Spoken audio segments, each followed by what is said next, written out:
Betul kan gue bilang kan? Betul kan? Berarti sudah ada kian niat mau RJ. Cuman pertimbangannya ya mungkin ya. Yang pertama gengsi. Yang kedua kehilangan teman. Yang ketiga kehilangan bohir. Mungkin loh ya mungkin. Ini kalau misalnya loh ya, kalau misalnya mereka punya bohir, harusnya Roy Suryo senang. Kan begitu. Dapat RJ Segi Sujana, dapat RJ DHL, dapat RJ lagi si Rismon. Karena apa? Ini kalau ada bohir. Karena apa? Jatah orang ini 3 bisa dibagi rata sama mereka.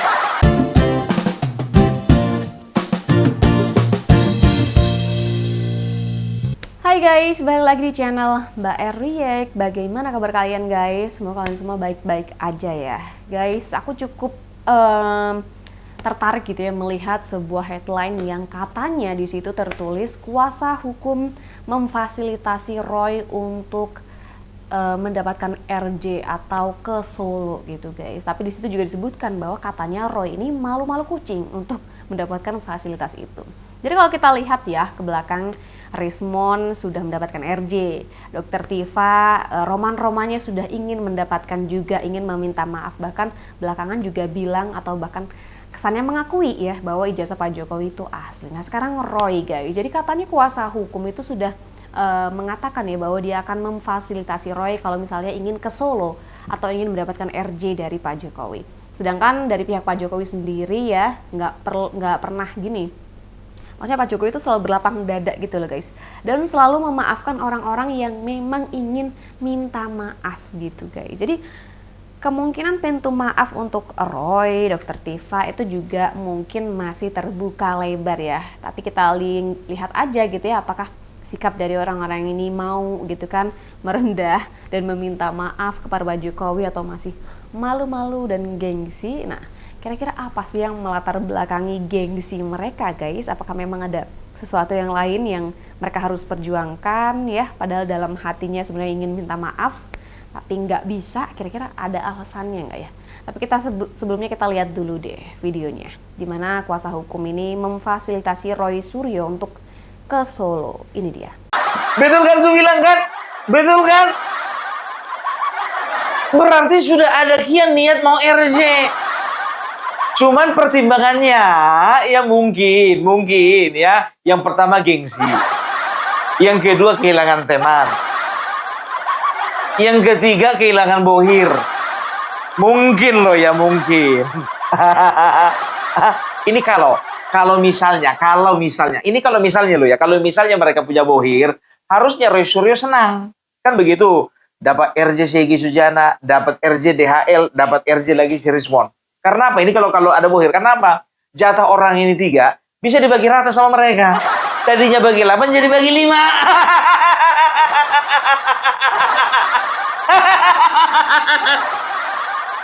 Aduh.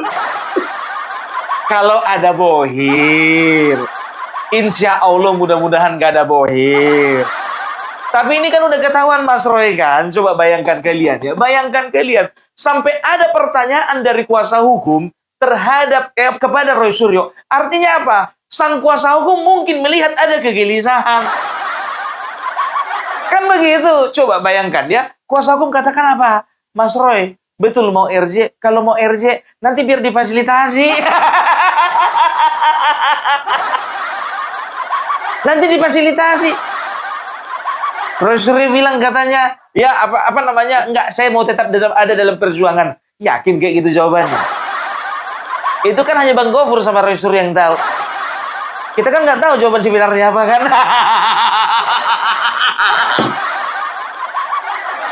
Mungkin yang ditanya, mungkin dia jawab di awal-awal. Mungkin dia jawab di awal-awal. Ya kan? Ya ditanya lah sama si Gofur, ya kan? Mas Suryo kira-kira masih mau nggak RJ? Kalau Bang RJ, biar nanti saya fasilitasi. Kan begitu kan? Nah, mungkin Roy Suryo jawaban awalnya begini. Emangnya masih bisa?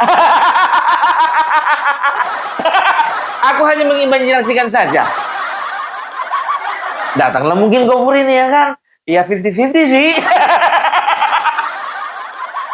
Ya, aduh, ya 50-50 sih. Datanglah Suryo ini kan. Kalau 50-50 ngapain kau tanya-tanya? Berarti dari kau aja nggak ada jaminan. Makanya dia berakhir pada satu kesimpulan, ya, saya tetap di perjuangan ini. Kenapa begitu? Kayak mana nggak 10 orang 50-50? Ya tetap berjuang aja lah. Saya menguji. Pertanyaan saya ingin menguji. Serius lah, Bang. Serius lah, Bang. Betul ini cuma menguji. Kurasa ya model Eli dan Neti pun juga kemarin itu menawarkan kepada Egy Sujana untuk RJ itu bukan dalam rangka menguji. Bukan dalam rangka menguji. Dia pun juga sebagai lawyer, sebagai kuasa hukum, ya ingin yang terbaik untuk kliennya. Semua yang namanya kuasa hukum pasti, ya ini hampir bisa dipastikan ingin yang terbaik untuk kliennya, kan begitu. Itu yang dilakukan Ili dan Neti. Itu juga yang dilakukan Jamada Girsang. Itu juga yang mau kau lakukan kemarin, kan?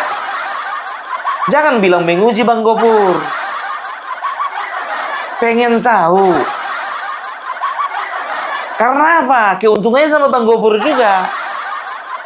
Kalau misalnya Roy Suryo berhasil Abang bawa ke Solo untuk minta maaf sama Bapak Joko Widodo, Bang Gopur dapat nama. Ya, jadi apa namanya si topi miring ini, ya, menurut Irjen Mosado teman kita, ya, ini dia harus berhati-hati nih si topi miring. Topi merah, sorry ya. Sorry topi merah. Merah delima.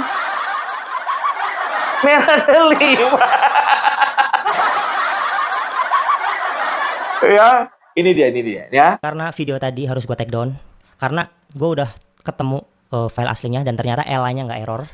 Ya, jadi gue mau tunjukin di sini surat aslinya dan yang palsu. Dan yang sudah, bukan palsu tapi tereduksi.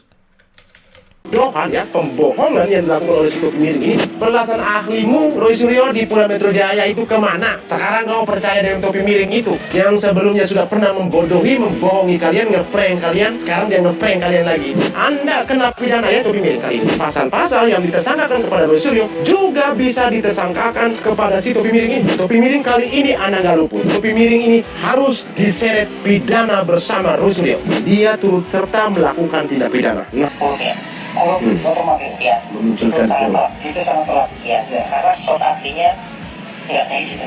Sos aslinya nggak kayak gitu. Coba ini memunculkan dari yang tidak ada ini inti ya.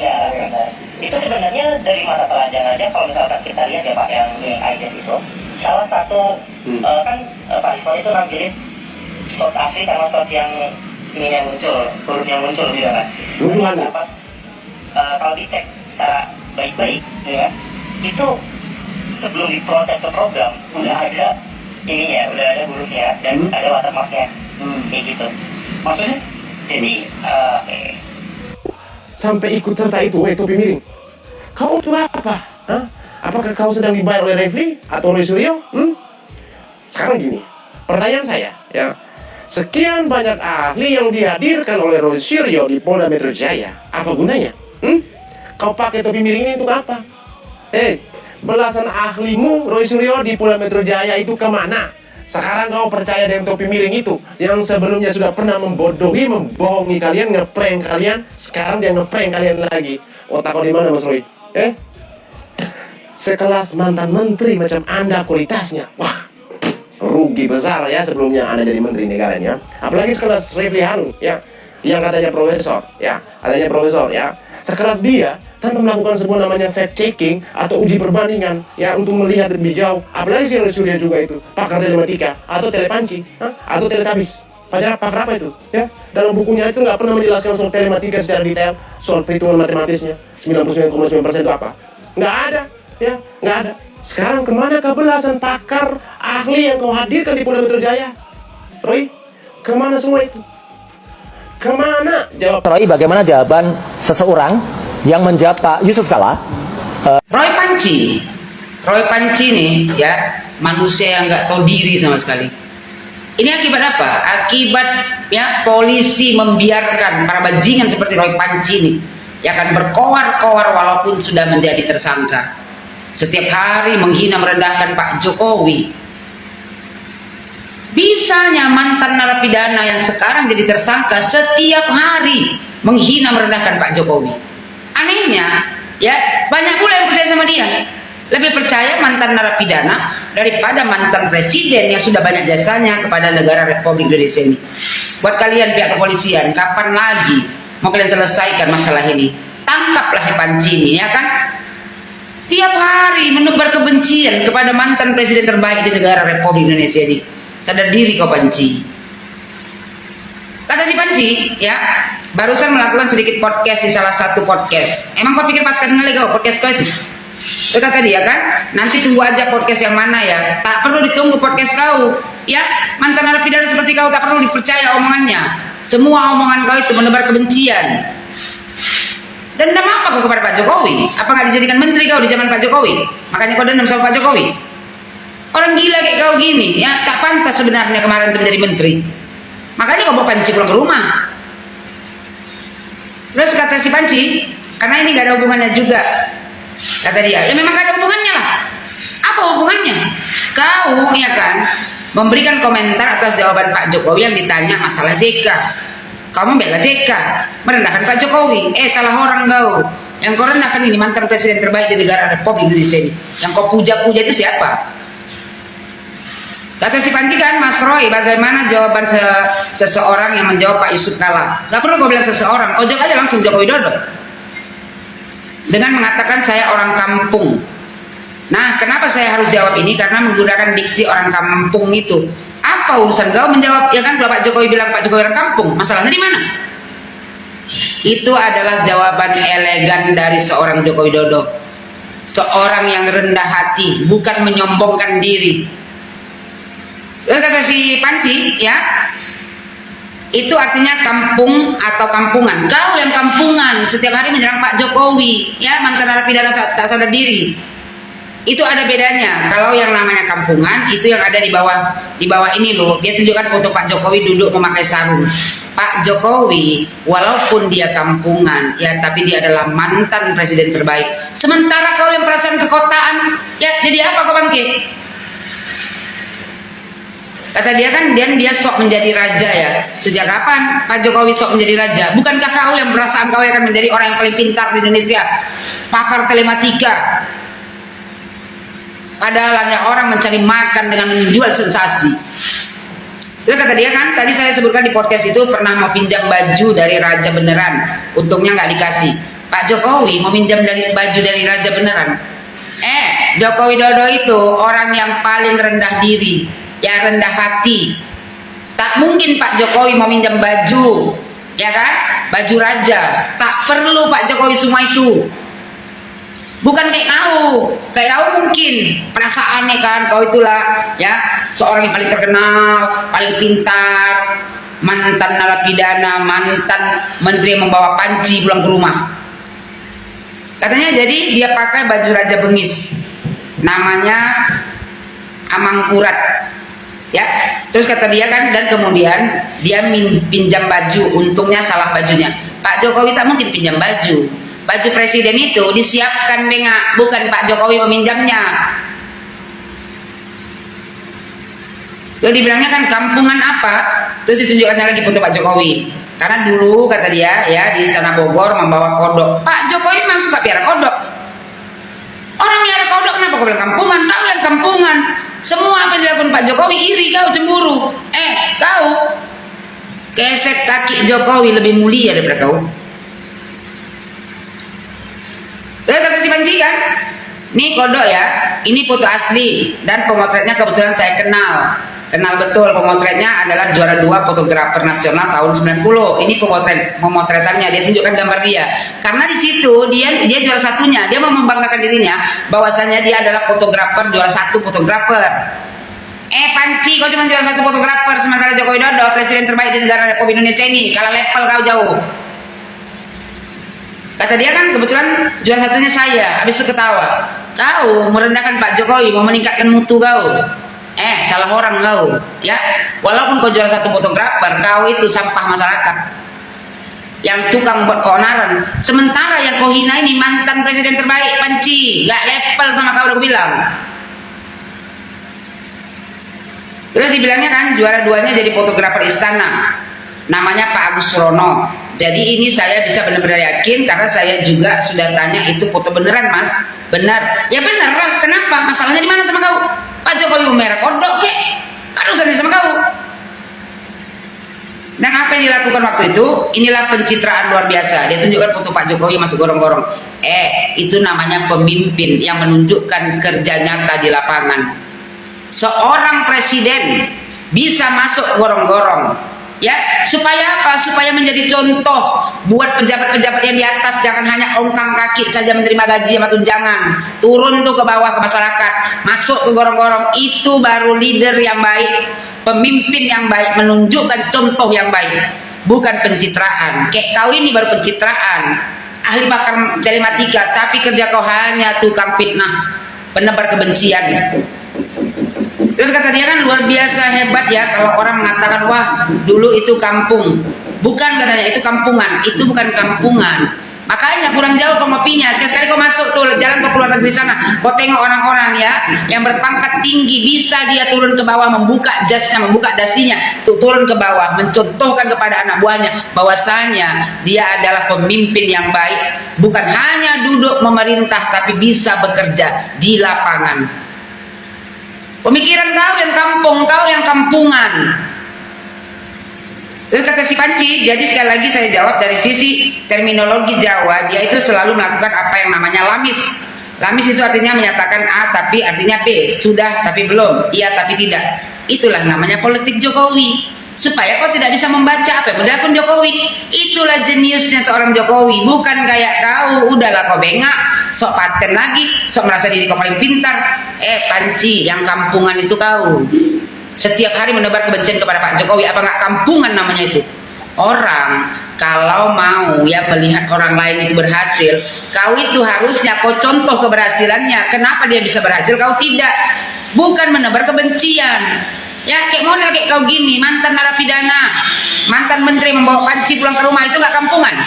Panci pun kau bawa pulang, apa nggak kampungan kau? Bercermin diri dulu kau Panci sebelum kau menghina merendahkan Pak Jokowi. Kau itu kedudukannya seperti apa? Antara langit dan bumi antara kau dengan Pak Jokowi. Kau tukang fitnah, mantan narapidana, mantan menteri yang membawa Panci pulang ke rumah, sangkinlah kau kampungannya.